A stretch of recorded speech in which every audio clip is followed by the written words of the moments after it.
Muito bem-vindo ao canal Lisofia, um canal voltado para resenhas de obras clássicas das disciplinas de História, Sociologia e Filosofia.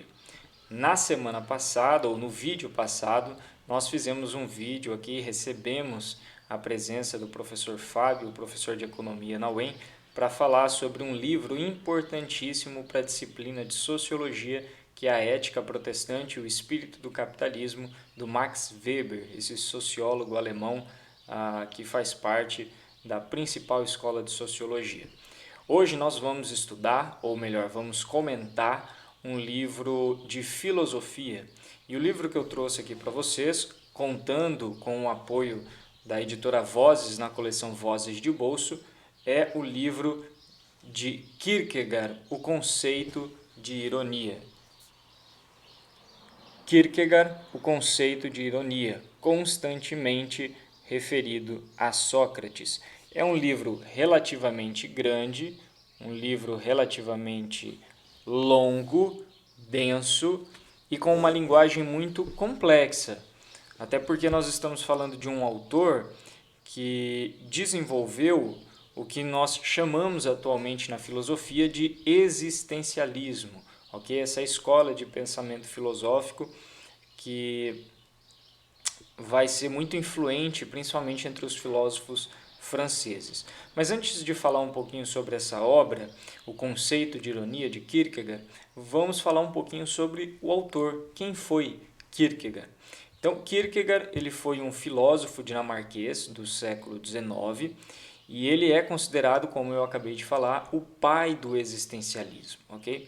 Quando Kierkegaard escreve este livro, ele estava cursando filosofia na Universidade de Copenhague, uma universidade alemã. O livro ele foi escrito e foi apresentado como uma dissertação inaugural para a obtenção de grau de mestre em 1841. O Kierkegaard, ele, através dessa dissertação, obtém o grau de mestre e ele então passou a se denominar o mestre da ironia, fazendo um trocadilho com o título e com a obtenção que ele conseguiu. Nesse livro, o Kierkegaard ele vai apresentar cerca de 15 teses e vai defender essas teses ao longo da obra dele. A primeira, pelo menos na minha opinião, é a mais curiosa ou mais interessante quando ele faz um comparativo entre Cristo e Sócrates. A leitura dessa dissertação sobre o conceito de ironia, ela é essencial para a compreensão da obra completa do autor e do filósofo dinamarquês. Nessa obra se encontra uma introdução, melhor dizendo, de tudo aquilo que Kierkegaard ainda conseguiu trabalhar, conseguiu produzir entre 1841 e 1855, que foi o ano da sua morte. Essa dissertação, esse trabalho, expõe o método filosófico irônico, ok? A ideia de ironia aqui não é a mesma ideia que nós temos como um comportamento pejorativo ou dúbio, falso. A ideia irônica aqui é um método filosófico, ok? É um método socrático, ele nasce com Sócrates e vai ser aplicado a serviço da ideia de Kierkegaard. O método então de Kierkegaard, o método de filosofar, ele vai ser marcado pela ironia de influência socrática. Ponto. O que o Kierkegaard vai utilizar como fonte histórica para análise da vida de Sócrates? Ora, ele vai direto nas fontes primárias ou nas fontes mais próximas que existem até hoje, que são os escritos de Xenofontes, de Platão e de Aristófanes. Mas tem um detalhe, o Kierkegaard ele vai dialogar com essas obras, mas ele também vai construir uma visão diferente a respeito de Sócrates. Ele, por exemplo, vai criticar profundamente a descrição que Xenofontes faz de Sócrates, como se Xenofontes não visse nenhum problema ou nenhuma periculosidade nas tentativas de Sócrates de mudar a cabeça, o imaginário dos jovens atenienses. O Kierkegaard, então, ele inicia essa sua tese, ok? A partir dessas obras que eu acabei de falar, verificando se o ponto de vista de Sócrates a respeito da ironia ainda é possível. Ok? Isso é muito importante na filosofia. Existem ideias que surgem e que, depois analisadas de uma maneira mais precisa, são consideradas impossíveis, ou falseáveis. Mas o que Kierkegaard vai fazer é analisar exatamente se essa ideia irônica de Sócrates ela é possível. Ok? Depois ele vai examinar se essa concepção da ironia de Sócrates ela é real, ou seja, se ela tem um ponto de encontro com a realidade, por ser um existencial, o Kierkegaard ele exigia das teorias, das ideias, das abstrações um ponto de contato com a realidade prática, e ele vai também ver se a ideia de Sócrates ela é necessária para a filosofia.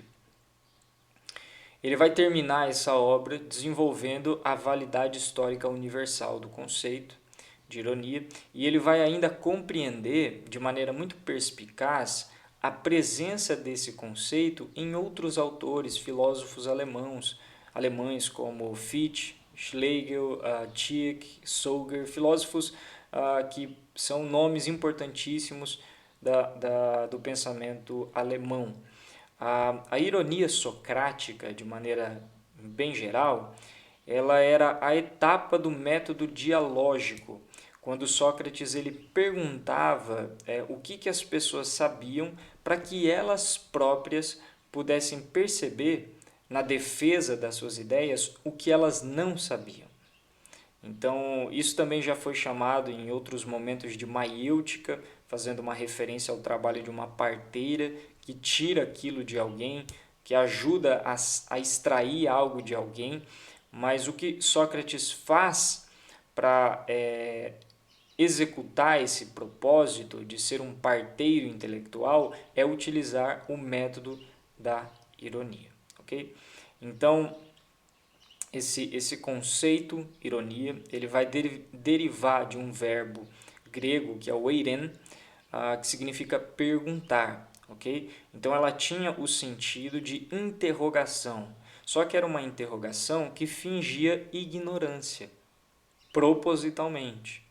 É um recurso, obviamente é um recurso de oratória, mas é um recurso não apenas que Kierkegaard vai utilizar para desenvolver estilo textual, mas ele vai levar esse recurso para a sua vida prática como um existencialista, né?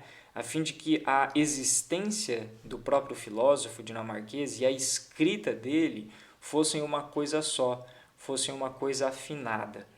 Então, o que nós podemos ver nessa obra, o conceito de ironia de Kierkegaard, vou pegar aqui mais uma vez, é esse exame histórico, exame filosófico da vida de Sócrates e desse método específico que Sócrates utilizava para chegar à verdade, para filosofar, que é o método irônico.